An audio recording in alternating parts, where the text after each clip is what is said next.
Hello students, welcome to GST 2020 physics discussion. और सब start करने से पहले सबसे पहले बता दूं कि मंडे को हम लोग एक इंपॉर्टेंट वर्कशॉप होल्ड करने वाले हैं। उस वर्कशॉप में आप लोग को आना जरूरी है। बहुत इंपॉर्टेंट फंडे दिए जाएंगे आप लोग को एग्जाम से related. So make sure that you attend Monday 22 June, coming Monday. अच्छा, अब अपन लोग आते हैं डिस्कशन पर। डिस्कशन स्टार्ट करने से पहले मैं आप लोग को बता दूं कि ये सारे क्वेश्चंस आप लोग एक बार अटेम्प्ट कर चुके हो, तो क्वेश्चन की लैंग्वेज से आप लोग फेमिलियर हो। तो मैं क्वेश्चन की लैंग्वेज पढ़ने में टाइम वेस्ट नहीं करूंगा and I will be just providing you the hint. और कैलकुलेशन अगर रिक्वायर्ड है तो कैलकुलेशन वो लोग आप लोग करोगे and you will be able to find the final answer. चलो फिर करते हैं स्टार्ट। ये तो डायमेंशन वाला हिसाब किताब दिख रहा है। डायमेंशन ठीक है, डायमेंशन वाला क्वेश्चन तो कर लिया होगा। हाँ, रिलेटिव मोशन। ऐसे एक रिवर है और जो रिवर है उसकी विड्थ दे रखी है, वेलोसिटी दे रखी है, स्विमर की वेलोसिटी दे रखी है और वो कुछ तो पॉइंट ए से कूदा, उसको पॉइंट बी पर पहुंचना है और वो ऐसे कुछ गया। टोटल एंगल 127 है तो रिमेनिंग एंगल 37 आ जाएगा। और रिवर फ्लो की स्पीड है 4 और खुद की उसकी स्पीड जो है 5। तो उसकी स्पीड के कंपोनेंट्स कर दोगे तो ये कंपोनेंट 4 आ जाएगा और ये कंपोनेंट 3 आ जाएगा। लेट्स से इस तरह से x और इस तरह से y डायरेक्शन। अब इस रिवर को क्रॉस करने में जो टाइम लगेगा, तो वेलोसिटी इस किलोमीटर पर आवर में है, तो this can be written as 0.2 kilometre. River cross करने का टाइम तो सीधे y डायरेक्शन में डिस्प्लेसमेंट डिवाइड बाय वेलोसिटी, ये टाइम आ गया। अच्छा, उसकी x डायरेक्शन में वेलोसिटी लिखोगे विद रिस्पेक्ट टू ग्राउंड, तो 4 की तो वेलोसिटी है रिवर की वैसे और -3 की उसकी खुद की वेलोसिटी है, तो 1 किलोमीटर पर आवर की वेलोसिटी आ गई। So basically 1 kilometre per hour की वेलोसिटी की वजह से उसका जो डिस्प्लेसमेंट होगा x डायरेक्शन में, उसको हम लोग लिख सकते हैं vx इंटू टी। तो वो आ जाएगा 1 इंटू 0.2/4, तो 2/40 यानी कि 1/20 hours. In other words 3 minutes. यहां से अपने पास डिस्प्लेसमेंट आ जाएगा। अब इस डिस्प्लेसमेंट को कवर करने में जो टाइम लग रहा है तो vxt डिवाइडेड बाय उसकी वॉकिंग की स्पीड जो कि है 3। तो vx था 1 और टाइम जो भी है 3 मिनट है, 3 डिवाइड बाय 3 कर दोगे 1 मोर मिनट आ जाएगा। सो बेसिकली सिंप्लीफाई करने के बाद उसको 1 मिनट और चलना पड़ रहा है, तो टोटल टाइम 4 मिनट्स आ जाएगा। बेसिकली वो बी पर ना पहुंच के कुछ यहां कहीं पॉइंट सी पर पहुंचता है और ये जो डिस्टेंस है that is vx into T, और इसको वो 3 किलोमीटर पर आवर से कवर कर रहा था। अच्छा, C का मिनिमम मास निकालना है सो दैट की स्लाइडिंग ना हो। तो B का मास है 5, A का मास है 10, C का मास m मान लेते हैं। स्लाइडिंग अगर नहीं होनी है तो यहां पर जो 5G का टेंशन है वो फ्रिक्शन फोर्स से बैलेंस होना चाहिए। तो म्यू इंटू दोनों का बॉडी वेट यानी कि 10 plus m into G should be equal to tension. यहां से आपके पास आंसर आ जाएगा। अच्छा, इसमें तो सिंपल डायरेक्टली फॉर्मूला लगाना है। जो भी अपने पास टोटल एनर्जी का फॉर्मूला होता है kinetic energy plus potential energy करने के बाद वो GM capital M divide by 2R। तो पहले रेडियस R है तो इनिशियल एनर्जी लिख लोगे, फिर जितने भी पार्ट्स में वो ब्रेक हो रहा है सबकी रेडियस पता है तो सबकी रेडियस की वैल्यू पुट करके फाइनल एनर्जी निकाल लोगे, डिफरेंस निकाल लोगे, आंसर आ जाएगा। ओके, यहां पे मास दे रखा है और 4 पार्ट्स में डिस्ट्रीब्यूट हो रहा है, तो एक पे लगने वाला जो फोर्स आ जाएगा वो 60,000 G यहां पर ग्रेविटी डिवाइड बाय 4, तो 15,000 G के बराबर आ जाएगा। तो 1.5 इंटू 10⁵5। इसकी वजह से स्ट्रेस, तो फोर्स डिवाइड बाय एरिया। बड़ी वाली रेडियस नोन है, छोटी वाली रेडियस नोन है। एक बार आपके पास स्ट्रेस आ गया तो स्ट्रेन अब जैसे अपने पास यंग्स मॉडुलस होता है, तो यंग्स मॉडुलस क्या होता है? स्ट्रेस अपॉन स्ट्रेन, तो स्ट्रेन जो आ जाएगा सिंपली सिग्मा अपॉन वाई से आ जाएगा। तो बस यही करना है। अच्छा, यहां पे जो y का एक्सप्रेशन दे रखा है इसमें थोड़ी ट्रिग्नोमेट्री लगाने के बाद ये अपने पास इस तरह से आ जाता है। तो एम्पलीट्यूड 2 के बराबर हो गया। मिनिमम वैल्यू ऑफ ओमेगा चाहिए सो दैट कि वो ब्रेक ऑफ कर जाए, तो जो मैक्सिमम एक्सेलरेशन है उसको ग्रेविटी के बराबर कर दोगे तो ओमेगा आ जाएगा। और टाइम चाहिए तो ये काम होता है एक्सट्रीम पर, तो y की जगह पर a पुट कर दोगे,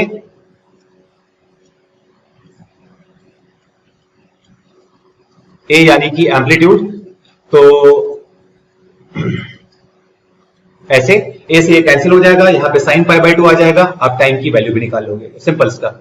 टाइम का जो एक्सप्रेशन आएगा उसमें ओमेगा की वैल्यू पुट कर देना, ऑप्शन मैच कर जाएगा।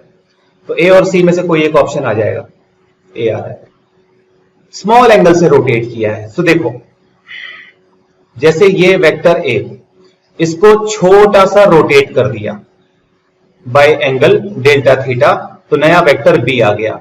बी माइनस ए निकालना है, तो बी माइनस ए का रादर मैग्नीट्यूड निकालना है, तो बेसिकली ये जो परपेंडिकुलर है ये निकालना है। अब देखो जो डेल्टा थीटा है वो ऑलमोस्ट जीरो है, तो ये जो एंगल्स हो जाएंगे ये ऑलमोस्ट 90 हो जाएंगे, because this side and this side is equal.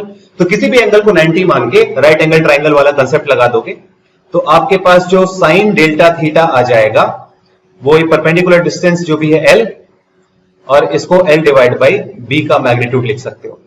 तो यहां से जो अपने पास एल आ जाएगा वो बी का magnitude into sine delta theta. Since delta theta is small और बी और ए का मैग्नीट्यूड सेम है, तो यहां पे ये ऐसे आ जाएगा, तो सीधे सीधे सी ऑप्शन आंसर आ जाएगा। Simple stuff. अच्छा, जो पार्टिकल है उसको ओरिजिन से यहां तक ले जा रहे हैं, z कोऑर्डिनेट 0 है, तो फोर्स जो आ जाएगा अपने पास सीधे x स्क्वायर y और i कैप बचेगा। वर्क के लिए इंटीग्रेशन,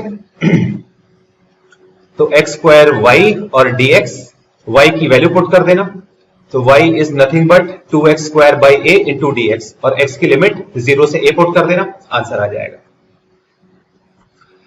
अच्छा, फिर कौन कौन से स्टेटमेंट्स करेक्ट हैं? टाइम, तो टाइम में जो भी एक्सप्रेशन आता है वो अपना √2h जैसा कुछ और डिवाइड बाय एक्सेलरेशन। तो अगर हाइट डबल हो रही है तो टाइम √2 टाइम्स होगा, डबल नहीं होगा, तो फर्स्ट तो इनकरेक्ट है। अच्छा, फिर एक्सेलरेशन, तो एक्सेलरेशन जो अपना होता है वो g sin theta divide by 1 plus k square by r square. तो एक्सेलरेशन ऑफ जो भी q और p पर आएगा तो एक्सेलरेशन भी सेम आएगा, तो सिर्फ थर्ड ऑप्शन जो भी है, दो अगर इनकरेक्ट है तीसरा करेक्ट होगा ही होगा, तो अपना डी ऑप्शन आ जाएगा। Simple stuff. अच्छा, अब ये जो एक्सिस ऑफ रोटेशन है वो सेंटर ऑफ मास से पास नहीं कर रही है, इसका मतलब हम लोग को लगाना है पैरेलल एक्सिस थ्योरम। तो पैरेलल एक्सिस थ्योरम लगाने के लिए हमें चाहिए ये परपेंडिकुलर डिस्टेंस। अब यहां पे एक चीज ये नोटिस करने की है कि ये तो डायगोनल होगा, और यहां से अगर आप इस पे परपेंडिकुलर खींचोगे, तो जैसे मान लो कि ये पॉइंट O है, ये पॉइंट A है, यहां से परपेंडिकुलर खींच रहे हो तो परपेंडिकुलर मान लो पॉइंट D है,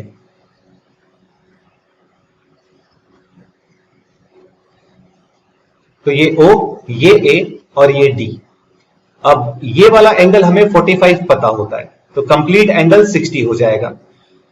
स्क्वायर की साइड L है, डायगोनल L √2, तो डायगोनल का हाफ L बाई √2। तो ये जो परपेंडिकुलर डिस्टेंस जो कि D है, जिससे हमने एक्सिस को शिफ्ट किया है, वो अपनी L बाई √2 और साइन 60 आ जाएगी। बस इसको यूज करके आईसीएम आप लोग को पता ही होता है 1/12 ml स्क्वायर, और फिर एक्सिस को शिफ्ट कर देना, आंसर आ जाएगा।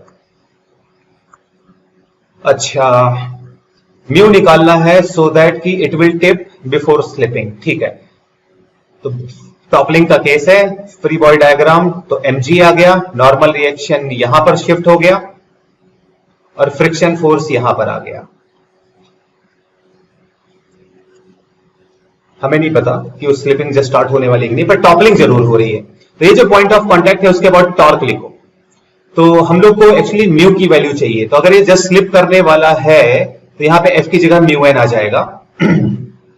तो पॉइंट ओ के अबाउट mg का टॉर्क आएगा, तो mg इंटू b/2, और फोर्स का टॉर्क आएगा, तो फोर्स इंटू 3b/4।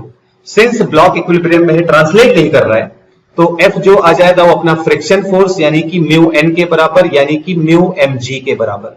इस f की वैल्यू फर्स्ट इक्वेशन में पुट कर देना, आपके पास फ्रिक्शन कोफिशिएंट आ जाएगा। फ्रिक्शन कोफिशिएंट की मिनिमम वैल्यू आ जाएगी, तो फ्रिक्शन कोफिशिएंट उससे ज्यादा ही होना चाहिए, तो 2/3 आता दिख रहा है, आ जाएगा। अच्छा, अब एक रॉड है, रॉड के एंड बी पर इंपल्स दिया, इंपल्स की वजह से उसमें वेलोसिटी आ गई एंड एंगुलर वेलोसिटी आ गई। Direction of speed of particle P is towards a, centre से यहां पर पॉइंट पी है और उसके बारे में निकालना है। तो देखो, सबसे पहले तो लीनियर मोमेंटम की कंडीशन ऐसे, फिर एंगुलर इंपल्स की कंडीशन, तो ICM 1/12 ml square into omega, तो v और ओमेगा यहां से j के टर्म्स में आ जाएंगे। अच्छा, अब उसके बाद ये टाइम लेना है, तो इस टाइम में कितना एंगल रोटेट हो रहा है, ऐसे आ जाएगा।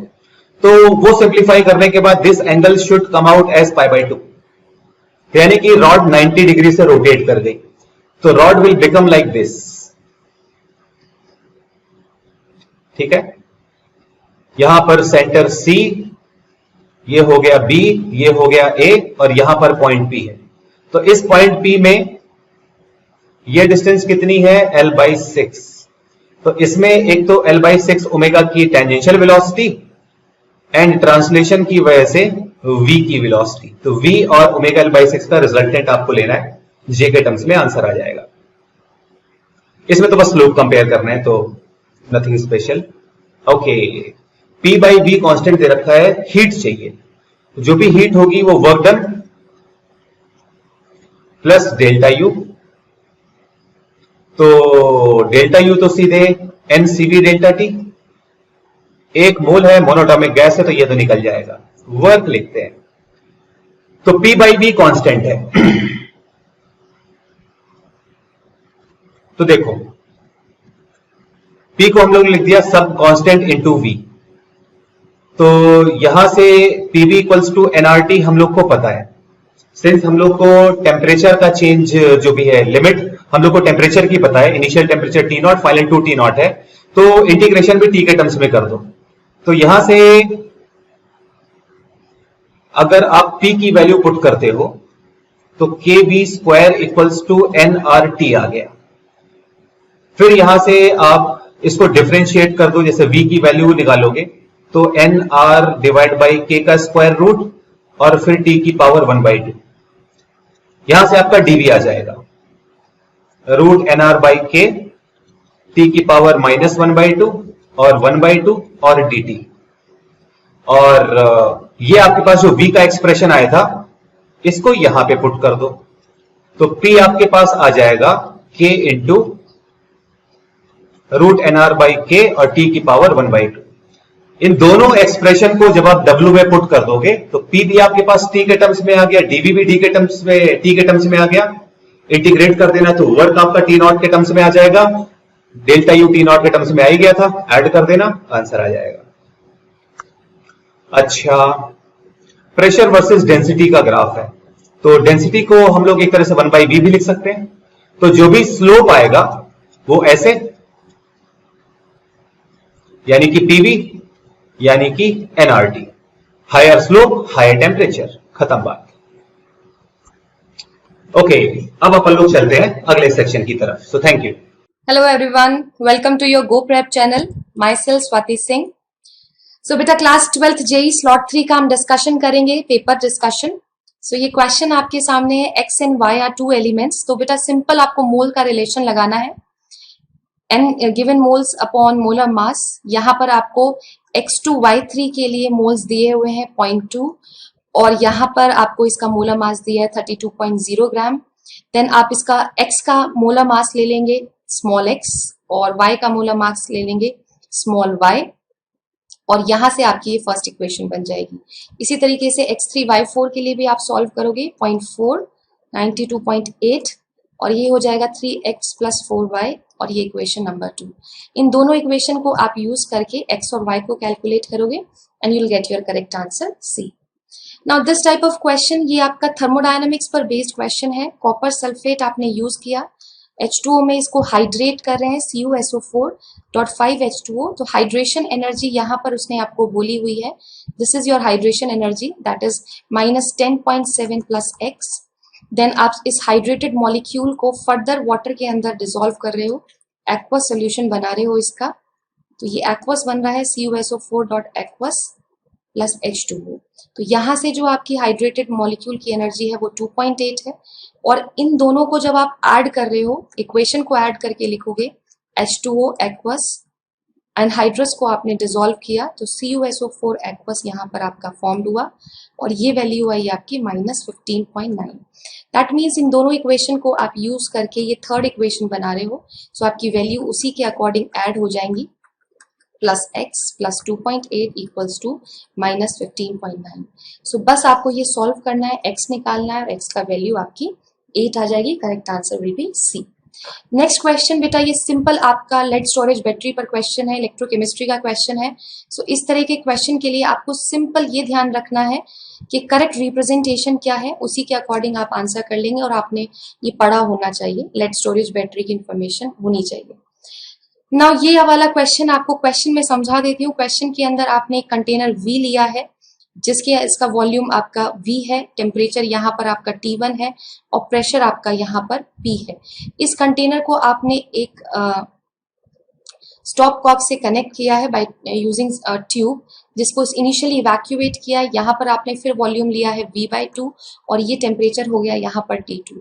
सिंपल आपको L1 plus N2 is equals to N का रिलेशन लगाकर इसको सॉल्व करना है, रिलेट करेंगे and you'll get your answer like this. Simple relation लगाना है।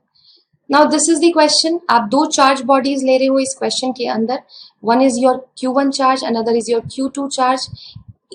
इनको r डिस्टेंस पर आपने रखा तो फोर्स का रिलेशन लगाओगे। न्यूक्लियर चार्ज के लिए आप ZE यूज कर रहे हो और इलेक्ट्रॉन का चार्ज E है, तो force is directly proportional to ZE into E upon r²। Proportionality का साइन हटाओगे तो 1/4 pi epsilon naught into Q1 into Q2 upon r²। So उसी के अकॉर्डिंग आपका करेक्ट आंसर A हुआ।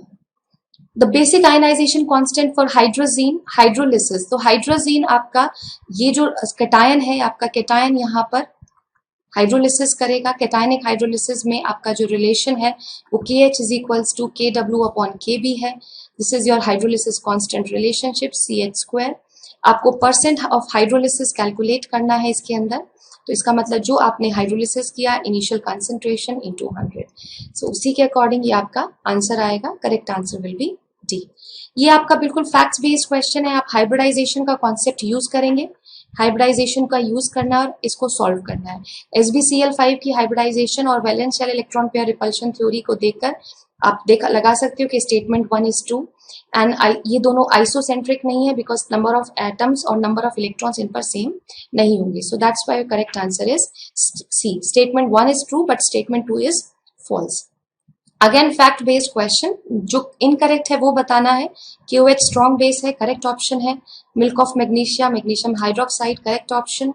Magnesium oxide is a refractory material for lining of electric furnace, बिल्कुल सही। MgCl2 और यील्डिंग, ये आपका गलत स्टेटमेंट है। Correct answer is your T. Now यहाँ पर आपको ओनली एसिडिक बताना, यानी जिसका एम्फोटेरिक नेचर ना हो। सो ये बोरोन हाइड्रोक्साइड है, जो आप मोनोबेसिक एसिड भी इसको बोलते हो, ठीक है। एक OH माइनस लेगा और अपना BOH4 माइनस बनाएगा। नाउ ये आपका क्वेश्चन आयनाइजेशन एनर्जी पर बेस्ड क्वेश्चन है। 495.8 एनर्जी है, उसके बाद एनर्जी में बहुत जंप है, तो इसका मतलब इसकी वैलेंसी 1 हुई। सेकेंड क्वेश्चन के अंदर आप देख रहे हो कि दोनों की एनर्जी में बहुत डिफरेंस नहीं है, बट थर्ड आयनाइजेशन एनर्जी में डिफरेंस है, तो इसकी वैलेंसी आप 2 लेंगे। इसमें तीनों वैल्यू में से किसी में बहुत ज्यादा जंप नहीं है, तो इसकी वैलेंसी मोर देन 2 होगी। अभी मैं थर्ड या फोर्थ नहीं कह सकती जब तक हमें चौथी वैल्यू ना दी हो। तो इसका मतलब वैलेंसी 1 आपकी अल्कली मेटल की होती है, तो ये करेक्ट है। वैलेंसी 2 आपकी अल्कलाइन अर्थ मेटल की है, ये करेक्ट है। R आपका P ब्लॉक होगा, S ब्लॉक नहीं हो सकता, ये इनकरेक्ट है। And they belongs to the same period. तो सिंपल क्वेश्चन है, correct answer is your C, because आपको इनकरेक्ट आंसर बताना था।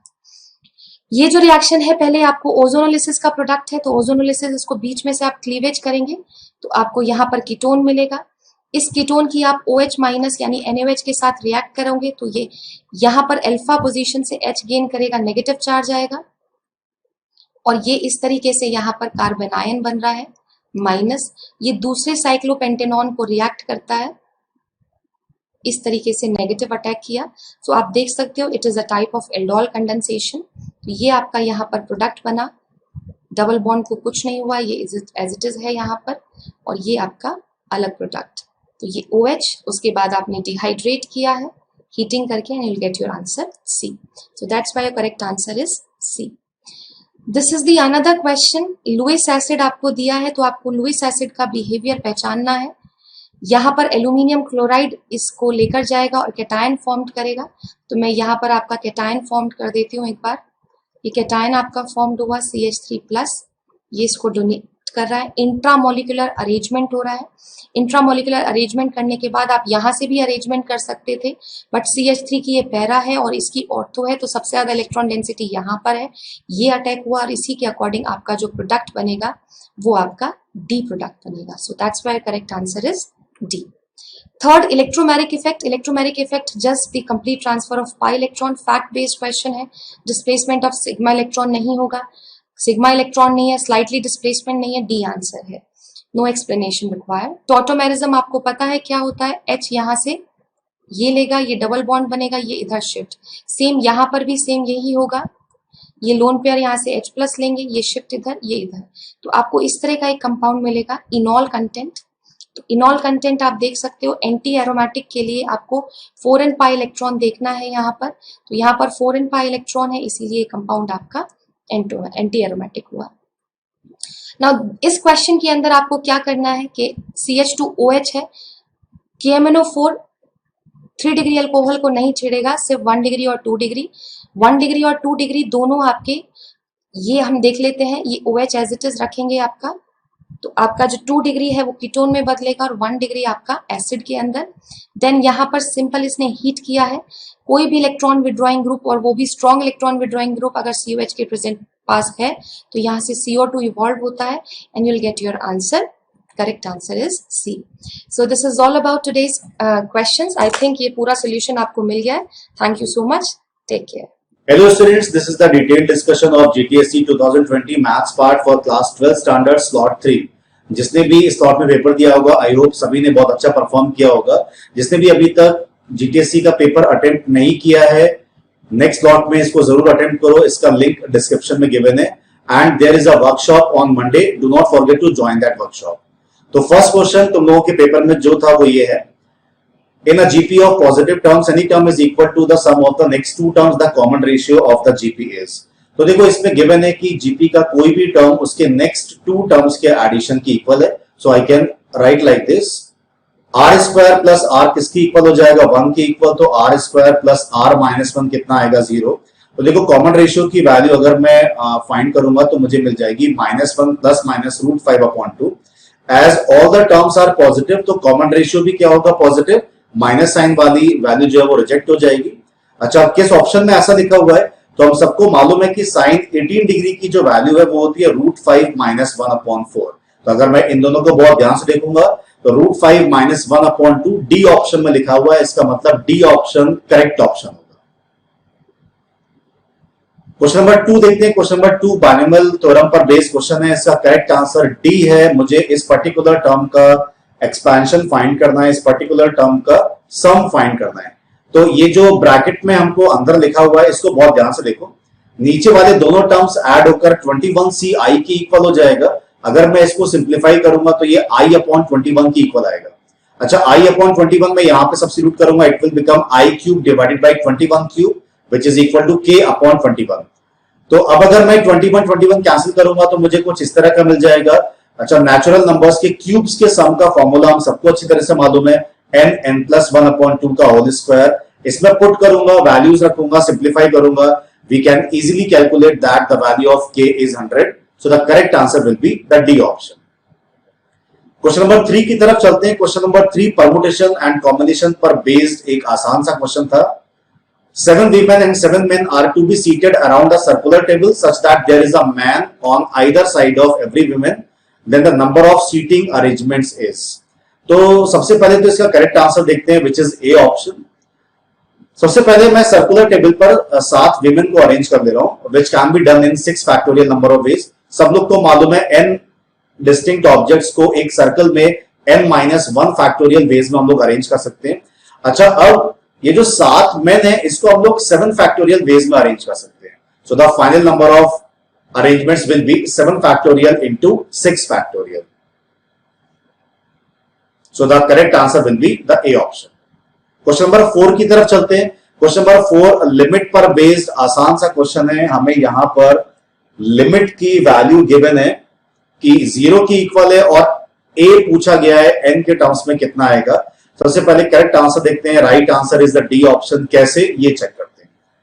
देखो, सबसे पहले मैं इसमें से एक x को साइन के साथ एडजस्ट कर दे रहा हूं और एक x को इस ब्रैकेट के साथ। तो जब मैं x अपॉन x लिखूंगा तो ये कैंसिल हो जाएगा, tan x अपॉन x बचेगा। ध्यान से देखो, ये वाला जो टर्म है this will approach towards n, तो n into any number will become equal to 0 if that number is 0। तो कुल मिला के इस वाले ब्रैकेट को 0 होना पड़ेगा। तो जब x 0 का अप्रोच करेगा तो tan x अपॉन x किसको अप्रोच करेगा, 1 को। So finally a minus n into n minus 1 into n कितना आना चाहिए, 0। यहां से a की वैल्यू कितनी मिल जाएगी, n प्लस 1/n। सब लोगों ने इसको सॉल्व किया होगा। आसान सा क्वेश्चन था लिमिट पर बेस्ड। क्वेश्चन नंबर 5 की तरफ चलते हैं। क्वेश्चन नंबर 5 प्रोबेबिलिटी पर बेस्ड एक क्वेश्चन है। The minimum number of times one has to toss a fair coin so that the probability of observing at least one head is at least 90%। कितनी बार toss करें कि कम से कम एक बार हेड आने की प्रोबेबिलिटी कम से कम 0.9 होनी चाहिए। तो देखो, कम से कम एक बार हेड आना है तो टोटल प्रोबेबिलिटी माइनस एक भी बार हेड नहीं आ रहा, क्या बचेगा, कम से कम एक बार हेड आ रहा है। सबसे पहले देखते हैं करेक्ट आंसर क्या है। Correct answer is B. देखो, probability of observing at least one head out of n tosses can be written as 1 minus no head which should be greater than equal to 0.9, जैसा कि क्वेश्चन में given है। एक बार भी head नहीं आ रहा है, इस बात की प्रोबेबिलिटी कितनी हो जाएगी, 1/2 की पावर n, क्योंकि n टाइम्स मैं टॉस करने जा रहा हूं कॉइन को। अब मैं इसको सिंप्लीफाई करूंगा तो कुल मिला के 2 की power n greater than equals to 10 होना चाहिए, which is satisfied by n equals to 4। 2 की पावर 4 कितना हो जाएगा, 16। So the correct answer will be the B option. n is greater than equal to 4, so minimum number of toss required is 4. Question number 6 पर चलते हैं. In what ratio does the point divide the line segment joining the points and hence determine the value of P? तो काफी आसान सा question है। हमसे दो चीजें पूछी गई हैं, किस रेशियो में डिवाइड करेगा और P की वैल्यू क्या होगी। तो सेक्शन फॉर्मूले पे बेस्ड आसान सा क्वेश्चन है। मान लेते हैं P AB को K:1 रेशियो में डिवाइड कर रहा है। Correct answer is a. तो सबसे पहले मान लेते हैं कि P AB को K:1 रेशियो में डिवाइड कर रहा है। अब अगर मैं सेक्शन फॉर्मूला यूज करूंगा तो मैं P के कोऑर्डिनेट्स फाइंड कर सकता हूं सेक्शन फॉर्मूला से, ये आ जाएगा।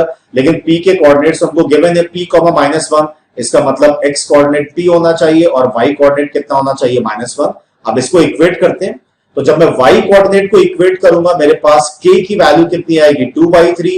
X कोऑर्डिनेट को इक्वेट करूंगा तो P की वैल्यू कितनी आ जाएगी, 3। It is given in A option. A is the right answer. Question number 7 पर चलते हैं। इस पर्टिकुलर टर्म का एक्सपेंशन हमसे पूछा गया है, root of cosec square alpha plus 2 cot alpha किसकी इक्वल होगा। So the correct answer is C. इसमें कई बच्चों ने ए आंसर टिक कर दिया होगा गलती से, ऐसा मुझे लगता है। कहां गलती की होगी अभी देखते हैं। सबसे पहले cosec square alpha plus 2 cot alpha में मैं कोसेक स्क्वायर अल्फा को लिख सकता हूं 1 प्लस कॉट स्क्वायर अल्फा। अच्छा, ये एक परफेक्ट स्क्वायर है, तो root of 1 plus cot alpha का होल स्क्वायर। बच्चों ने मॉडुलस यूज नहीं किया होगा। अगर मॉडुलस यूज नहीं करोगे तो गड़बड़ है। Always remember, root of x square is never x, it is always mod x. तो अब मैं मॉड एक्स का यूज करूंगा तो ये बनेगा modulus of 1 plus cot alpha. अब क्वेश्चन में गिवन है कि अल्फा की वैल्यू 3π/4 से ज्यादा है, इसका मतलब कॉट अल्फा -1 से कम होगा। अगर कॉट अल्फा -1 से कम है तो ये वाला पर्टिकुलर टर्म नेगेटिव आएगा। मॉडुलस के अंदर नेगेटिव नंबर है तो वो माइनस साइन में कन्वर्ट होगा। So this will be converted into -1 minus cot alpha. इसका मतलब सी ऑप्शन राइट होगा। क्वेश्चन नंबर 8 पर चलते हैं। काफी फेमस क्वेश्चन है, आसान सा क्वेश्चन है। कुबेर को अगर मैं अल्फाबेटिकल ऑर्डर में अरेंज करूंगा तो कुबेर वर्ड की रैंक क्या आएगी, ये हम लोग को फाइंड करना था। The correct answer is a. सबसे पहले तो मैं इसको अल्फाबेटिकल ऑर्डर में अरेंज करता हूं। बी से बनने वाले कितने वर्ड्स होंगे 4 फैक्टोरियल, ई से बनने वाले कितने वर्ड्स होंगे 24। अब के से मैं काउंट नहीं करूंगा क्योंकि उसी में कुबेर आएगा, तो के बी से कितने बनेंगे 6, के ई से कितने बनेंगे 6, के आर से कितने बनेंगे 6। अच्छा, के आर से पहला वर्ड कौन सा बनेगा, तो देखना के आर से पहला वर्ड बनेगा बी ई यू। जब के आर से पहला वर्ड बी ई यू बनेगा, इसी तरह से मैं इसको अल्फाबेटिकली अरेंज कर लूंगा। अच्छा, इसके बाद नेक्स्ट किसकी बारी आएगी, के आर के बाद नेक्स्ट आएगी के यू। तो देखो के यू से बनने वाला पहला वर्ड ही कुबेर होगा क्योंकि B E R alphabetical order में पहले से ही अरेंज है। तो कुबेर से पहले कितने वर्ड्स आ रहे हैं, इसका addition which is 66 and the next word will be Kuber, so the rank of Kuber will be 67। Question number 9 कितना आसान क्वेश्चन है, कॉम्प्लेक्स नंबर गिवन है, इसका आर्ग्यूमेंट हम लोगों को फाइंड करना है। करेक्ट आंसर इसका सी है। सबसे पहले मैं इसको कॉन्जुगेट से ऊपर नीचे मल्टीप्लाई कर रहा हूं, तो जब मैं इसके कॉन्जुगेट से ऊपर नीचे मल्टीप्लाई कर रहा हूं हमारे पास कुछ इस तरह से आ जाएगा। तो फाइनली z कितना है, -1/2 माइनस आयोटा √3/2। तो सबसे पहले मैं tan इनवर्स फाइंड करूंगा, so it will be √3 which is equal to 60 degree. लेकिन ये आर्ग्यूमेंट नहीं होगा क्योंकि complex number z third quadrant में है। Since it is lying in the third quadrant, so that I can say 180 degree plus 60 degree can be the argument, क्योंकि third quadrant में pi plus theta. सो इसका final answer मुझे लगता है क्या आना चाहिए, C option will be the correct answer. Question number 10 काफी आसान सा क्वेश्चन है। यहां पर हमको बस ये पता करना है ये जो complex number alpha plus iota upon alpha minus iota है, इसका लोकस क्या होगा। करेक्ट आंसर है B, circle whose radius is 1। कैसे, अभी चेक कर लेते हैं। देखो, इस पर्टिकुलर कॉम्प्लेक्स नंबर को मैंने z के इक्वल माना। जब मैं दोनों साइड मॉडुलस लूंगा तो देखो इन दोनों का मॉडुलस तो सेम आएगा क्योंकि कॉम्प्लेक्स नंबर और उसके कॉन्जुगेट का मॉडुलस इक्वल होता है। फाइनली मॉड z कितना आएगा 1, which is the equation of circle of radius 1। So correct answer will be the B option. Question number 11 पे चलते हैं। यहां पे हम लोगों को एक रिलेशन दे रखा है 3⁻x, 4⁻y, 12⁻z, ये तीनों इक्वल है। x y z में रिलेशन पूछा है नहीं, z की वैल्यू पूछी है in terms of x and y। कितना आसान सा क्वेश्चन है, the value of z in terms of x and y। Correct answer is none of these. अभी चेक करते हैं। देखो ये तीनों इक्वल है, मैंने माना ये तीनों k की इक्वल है, तो मैं अब x y z की वैल्यूज log के टर्म्स में फाइंड कर सकता हूं। x को लिख सकता हूं log के बेस 3, y हो जाएगा log के बेस 4, z हो जाएगा log के बेस 12। मैंने इन तीनों का रेसिप्रोकल किया तो नंबर और बेस इंटरचेंज हो जाएंगे, मेरे पास ये मिलेगा। अच्छा, z का जो डिनोमिनेटर है 12, मैंने इसको लिखा 3 into 4, तो ये स्प्लिट हो जाएगा। अच्छा, log 3 कितना है 1/x, log 4 कितना है 1/5। सो the final relation will be xy upon x plus y, which is written in no option. None of these will be the right answer. Question number 12 baby curve method पे कितना आसान सा question है। I hope सभी ने इसको solve किया होगा। देखो, इसमें सिर्फ ऑप्शन देखते ही हम लोग बता सकते हैं इस इनइक्वालिटी के डोमेन में 3 नहीं है, 3 पर नॉट डिफाइंड हो जाएगा। तो बी सी डी अपने आप कैंसिल, क्योंकि बी के पास भी 3 है, सी के पास भी 3 है और डी के पास भी 3 है। तो जब 3 ऑप्शंस के पास 3 है और 3 डोमेन में नहीं है तो ए आंसर अपने आप करेक्ट होगा। अगर सॉल्व करना चाहे तो हम लोग ऐसे सॉल्व कर सकते हैं। मैं इस इनइक्वालिटी को इस फॉर्मेट में कन्वर्ट कर सकता हूं, इसको सॉल्व करूंगा, then I will get this result. लेकिन एग्जामिनेशन टाइम में इसको सॉल्व करने की जरूरत बिल्कुल भी नहीं थी। क्वेश्चन नंबर 13 पे चलते हैं। Axis of A parabola along x axis, conic section का क्वेश्चन है। वर्टेक्स और फोकस के बीच में डिस्टेंस है 2 और 4 ओरिजिन से। तो पैराबोला पर कौन सा पॉइंट लाई नहीं करेगा, ये हम लोग को फाइंड करना है। The correct answer is C. अभी चेक करते हैं। देखो, पैराबोला की इक्वेशन दी हुई इंफॉर्मेशन के अकॉर्डिंग मैं ये लिख सकता हूं। So the final equation will be y square equals to 8 times of x minus 2। बस अब एक एक करके मुझे सारे ऑप्शंस इसमें पुट करने हैं, चेक करना है कौन सा ऑप्शन इसको सेटिस्फाई कर रहा है और कौन सा सेटिस्फाई नहीं कर रहा है। अपने आप सी ऑप्शन करेक्ट हो जाएगा, क्योंकि सी इसको सेटिस्फाई नहीं कर रहा है। क्वेश्चन नंबर 14 इलिप्स पे बेस्ड आसान सा क्वेश्चन है। Eccentricity of N ellipse with its centre at the origin is 1/2। ई की वैल्यू 1/2 दे रखी है, एक डायरेक्ट्रिक्स की इक्वेशन दे रखी है, इलिप्स की इक्वेशन पूछी है। करेक्ट आंसर है बी। सबसे पहले इसेंट्रिसिटी मान लेते हैं, 1/2 दे रखी है। डायरेक्ट्रिक्स की इक्वेशन होती है x equals to a upon e which is equal to 4। तो a कितना आ जाएगा 4 into 1/2 which is equal to 2। अच्छा, b का फॉर्मूला यूज करूंगा तो b कितना आ जाएगा √3। तो अब इक्वेशन अगर मुझे लिखनी हो तो x² upon 4 plus y² upon 3 कितना आ जाएगा 1। क्रॉस मल्टीप्लाई करोगे you will get the correct equation. तो एलिप्स पे बेस्ड आसान सा क्वेश्चन था question number 14। Let's move to the discussion of last question of slot 3, question number 15। ये थोड़ा सा अच्छा क्वेश्चन था, इसमें हो सकता है कई बच्चों ने गलती करी हो। सबसे पहले इस क्वाड्रेटिक के रूट्स हैं r और s, तो मुझे यहां से दो रिलेशंस मिलेंगे। r प्लस s कितना मिलेगा 7p, r इंटू s कितना मिलेगा 8q। उसके बाद इस इक्वेशन के रूट्स हैं p और q, तो मुझे दो रिलेशंस मिलेंगे, sum of the roots and product of the roots. फिर मैंने इन दोनों को ऐड कर दिया, मेरे पास ये रिलेशन आएगा। फिर मैंने इन दोनों को मल्टीप्लाई कर दिया, मेरे पास ये रिलेशन है। तो फाइनली मेरे पास p इंटू आर की वैल्यू 64 है और p plus Q plus R plus S कितना है 7 times of p plus R. अच्छा, अब r अगर इसका रूट है तो r इसको सेटिस्फाई करेगा, p अगर इसका रूट है तो p इसको सेटिस्फाई करेगा। तो जब मैं r इसमें सेटिस्फाई करूंगा what I will get r square minus 7pr plus 8q is 0। p इसमें सेटिस्फाई करूंगा तो p square minus 7pr plus 8s equal to 0। इन दोनों इक्वेशंस को ऐड कर दो। एडिशन के बाद मुझे ये इक्वेशन मिलेगी जिसमें p इंटू आर की वैल्यू 64 है, तो 64 इंटू 16 कितना हो जाएगा 1024।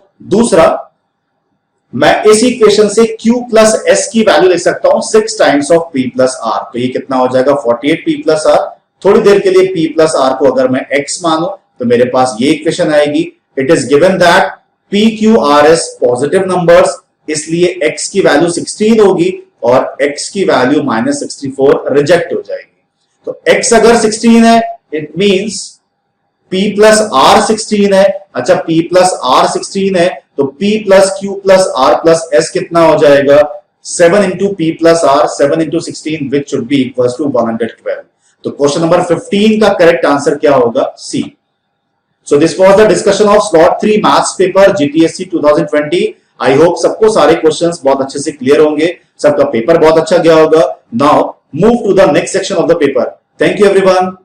Hello everyone, welcome to GoPrep. My name is Ankit Sharma and I am your friend cum mentor for the MET, the Mental Ability Test.